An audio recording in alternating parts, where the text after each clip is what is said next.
Hello everyone, welcome to Achievers Station. So today we are going to start a new series of my macroeconomics. ठीक है, macroeconomics बहुत बच्चों ने बोला कि ये सब्जेक्ट तो ऐसा है कि भाई खतरनाक, ठीक है, लेकिन हम इसको इजी बनाने की कोशिश करेंगे. इंट्रोडक्शन से शुरू करेंगे और पूरा मैक्रोइकोनॉमिक्स यहाँ पर ख़त्म करेंगे इन अ रेगुलर वे, ठीक है, ताकि जल्दी जल्दी से हो जाए, इसी तरीके से हो जाए और एमसीक्यू भी साथ साथ में कवर करते चलेंगे, क्योंकि इस बार जो है आपको पता है एमसीक्यू पैटर्न है, ठीक है. और टर्म वन, फ़िलहाल हम टर्म वन की तैयारी यहाँ पर करेंगे. टर्म टू के लिए टर्म वन के बाद तैयारी करेंगे, सिंपल, ठीक है. तो स्टार्ट करते हैं. सबसे पहली बात इकोनॉमिक्स, ठीक है, या अर्थशास्त्र जिसको हम हिंदी में कहते हैं, ये होता क्या है, ठीक है. माइक्रो में इसे हम पढ़ चुके हैं, माइक्रो की प्लेलिस्ट भी है चैनल पर, ठीक है, अगर नहीं देखी तो देख सकते हैं वहाँ पर. तो अर्थशास्त्र या इकोनॉमिक्स इज़ द स्टडी, तो यहाँ से हमें पता चल रहा है that it is a subject, ठीक है. How society uses it's limited resources, मतलब जो सोसाइटी है, जो इकोनॉमी है, ठीक है, सोसाइटी अपने स्केयर रिसोर्सेज को, मतलब जो रिसोर्सेज कम है, मतलब ज़रूरत से कम है, उनको किस तरह से यूज़ करती है. और यूज़ भी क्योंकि उसके अल्टरनेट यूजेस हैं. अभी एग्जांपल से देख लेते हैं. अल्टरनेट यूजेस हैं तो कौन से यूज़ में उसको लगाती है, ठीक है. फॉर एग्जांपल, अपना एग्जांपल ले लो. इफ़ यू हैव 1000 रुपीज़, मतलब you get 1000 rupees as your pocket money, ठीक है. तो 1000 रुपीज़ को हम बहुत जगह पर यूज़ कर सकते हैं. We can do party of it, we can have food of it, we can spend it on essentials, we can spend on books. तो इस ये जो 1000 रुपये हैं, मतलब ये रिसोर्सेज हैं, उसके हमारे पास अलग अलग यूजेस हैं, ठीक है. अब जिस यूज़ में हम उसको यूज़ करेंगे, हम वहीं पर रिसोर्सेज को लगाएंगे. तो सोसाइटी के पास जो इस लिमिटेड रिसोर्सेज हैं, सिर्फ लिमिटेड रिसोर्सेज हैं, या इसको हम स्केयर रिसोर्सेज भी कहते हैं. स्केयर रिसोर्सेज को कैसे अपनी सारी सेटिस्फेक्शन पूरे करने में लगाती है, उसको हम बोलते हैं स्टडीज़. इस चीज़ की स्टडी को हम बोलते हैं इकोनॉमिक्स, ठीक है. तो economics is a science, economics is a social science. तो कोई यहाँ से क्वेश्चन बन सकता है, economics is a science, social science, both और नॉट, ठीक है. तो social science that deals with the production, distribution and consumption. Basically ये तीनों चीज़ें जो होती हैं वो इकोनॉमिक एक्टिविटीज़ होती हैं, इकोनॉमिक एक्टिविटीज़. तो यहाँ से हम ये भी निकाल सकते हैं कि economics deals with economic activities, या economics deals with production, distribution and consumption of किसका किसका production, distribution, consumption, goods and services का, ठीक है. तो इकोनॉमिक्स, यहाँ से हमें कितने क्वेश्चंस मिल गए. Economics study of society uses its limited resources, economics is the study of economic activities, and economics is the study of production, distribution and consumption of goods and services, ठीक है. तो हमने economics की दो branches के बारे में बात की थी, या दो ब्रांचेस आपको पता होंगी.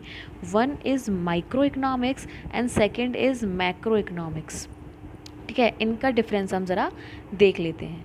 देखो, अगर हम माइक्रो इकोनॉमिक्स की बात करेंगे, तो माइक्रो इकोनॉमिक्स में बात करेंगे हम एक यूनिट की, ठीक है. चाहे वो एक कस्टमर हो, चाहे वो एक फैमिली हो, चाहे वो एक फर्म हो, चाहे वो एक इंडस्ट्री हो. अगर हिंदी में बोलूँ, चाहे वो एक परिवार हो, चाहे वो एक फर्म हो, चाहे वो एक उद्योग हो, या चाहे एक उपभोक्ता हो, ठीक है. जब हम किसी एक, मतलब एक उपभोक्ता, एक इंडस्ट्री, एक फैमिली, एक फर्म की स्टडी करेंगे, that deals, micro deals with it, ठीक है. लेकिन जब हम मैक्रो पर आ जाते हैं, मैक्रो मीन्स एग्रीगेट, एग्रीगेट और सिंपल लैंग्वेज में होल, ठीक है.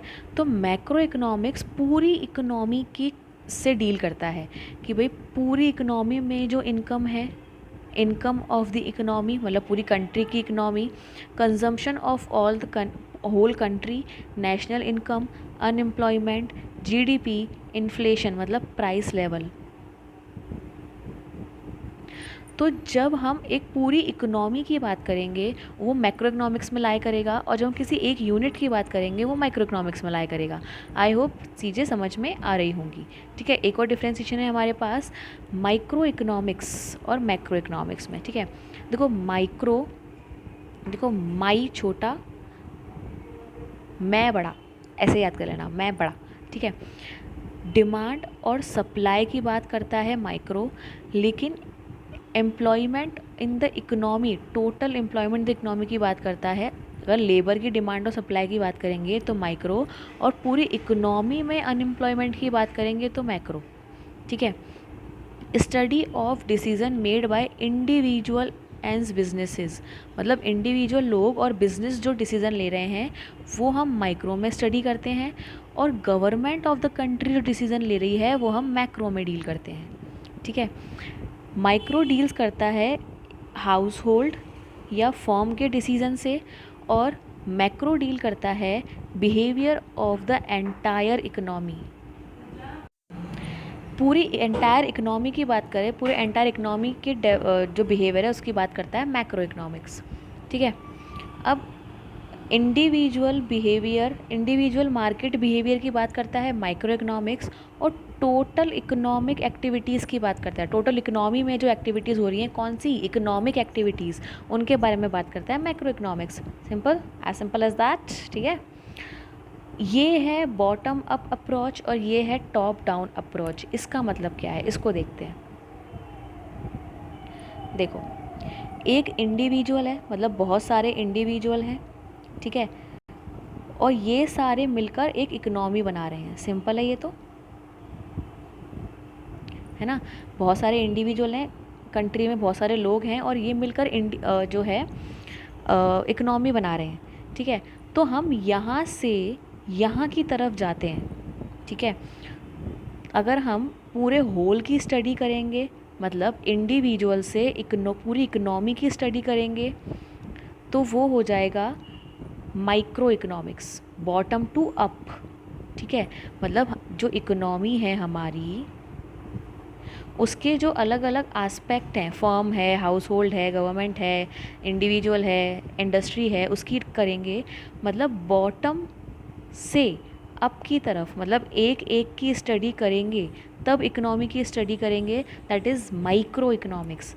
बॉटम अप, ऊपर की तरफ जाएंगे तो माइक्रो, और पूरी इकोनॉमी की पहले स्टडी करेंगे, पूरी इकोनॉमी की पहले स्टडी करेंगे तो ये top down approach, that is macro economics.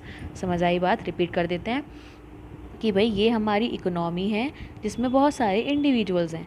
ठीक है, इंडिविजुअल हो गया, हाउस होल्ड हो गया, इंडस्ट्री हो गया, फर्म हो गया, गवर्नमेंट सेक्टर हो गया। तो अगर हम पहले इसकी स्टडी कर रहे हैं, पहले इसकी स्टडी कर रहे हैं इंडिविजुअल्स की, तो ये माइक्रो, इसको हम बोलते हैं बॉटम अप अप्रोच। ठीक है, और पहले हम इकोनॉमी की स्टडी कर रहे हैं, दैट इज़ मैक्रो, इसको बोलते हैं top down approach. I hope clear हो गया होगा, डाउट्स आप मुझसे पूछ सकते हैं। ठीक है, चलो आगे देखते हैं। Last topic, investors generally focus in depth of microeconomics और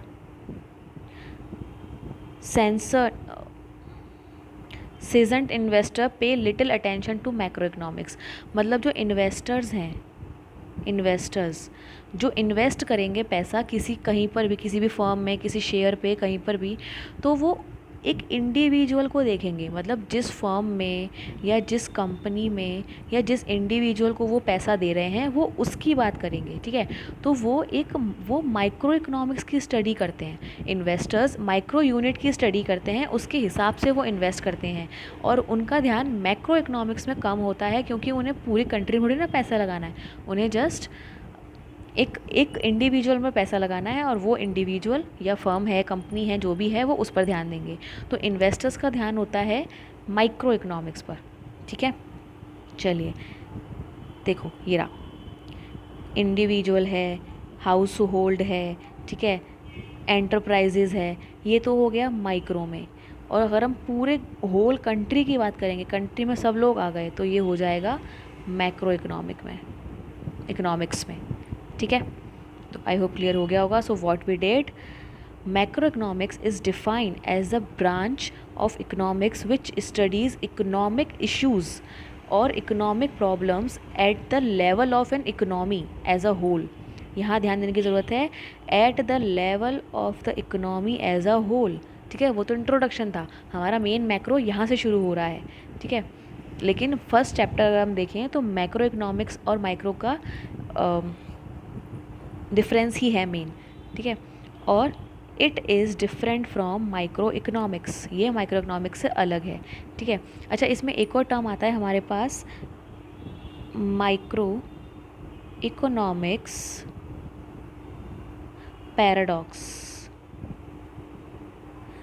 ठीक है, ये बुक में अलग टर्म भी हो सकता है, तो कंफ्यूज मत होना, और आपकी बुक में जो टर्म दिया हुआ है वो प्लीज़ मुझे कमेंट करके बताना। ठीक है, तो ये क्या होता है, ये बोलता है कि कुछ चीज़ें जो माइक्रो लेवल पर तो अच्छी हैं, ज़रूरी नहीं है कि वो मैक्रो लेवल पर भी अच्छी हों। ठीक है, फॉर एग्ज़ाम्पल अगर हम सेविंग्स की बात करें, ठीक है, सेविंग्स माइक्रो लेवल पर अच्छी है, कोई इंसान है या कोई फैमिली है वो अगर सेविंग्स कर रही है तो अच्छी बात है। लेकिन अगर सारी कंट्री के लोग ही सेविंग्स करने लग गए, तो जब सेविंग्स बढ़ जाएंगी तो उनका खर्चा कम हो जाएगा। ठीक है, और अगर खर्चा कम होगा तो लोग गुड्स एंड सर्विसेज कम लेंगे, मतलब जो कंजम्पशन है वो घट जाएगा।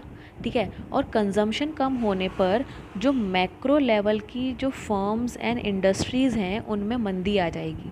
ठीक है, तो ये एग्जांपल था जस्ट कि भाई कुछ चीज़ें जो माइक्रो लेवल पर अच्छी हैं, ज़रूरी नहीं है कि वो मैक्रो लेवल पर भी अच्छी हों।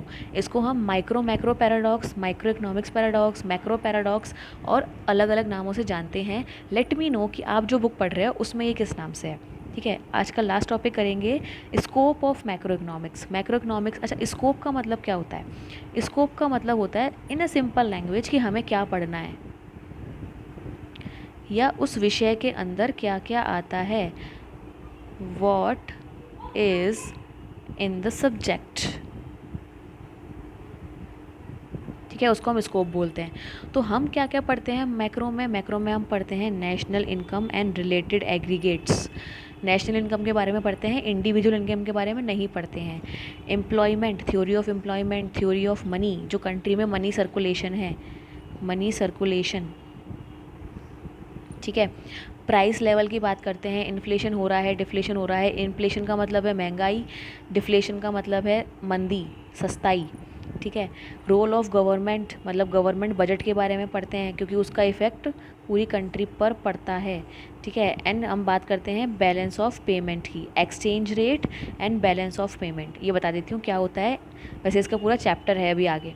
ठीक है, देखो एक्सचेंज रेट तो वो रेट होती है जहाँ पर कोई करेंसी अपनी डोमेस्टिक करेंसी में चेंज होती है। ठीक है, जैसे फॉर एग्जांपल $1 अगर एग्जांपल के तौर पर लें 70 रुपीज़ का है, तो ये हमारी एक्सचेंज रेट हो गई डॉलर और रुपीज़ की।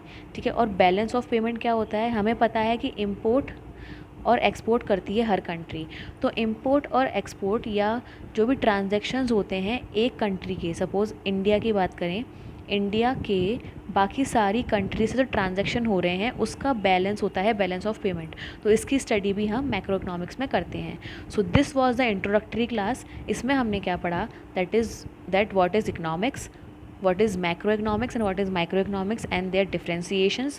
तो आई होप क्लियर हुआ, एंड स्कोप ऑफ macroeconomics। ठीक है, तो आई होप क्लियर हुआ होगा।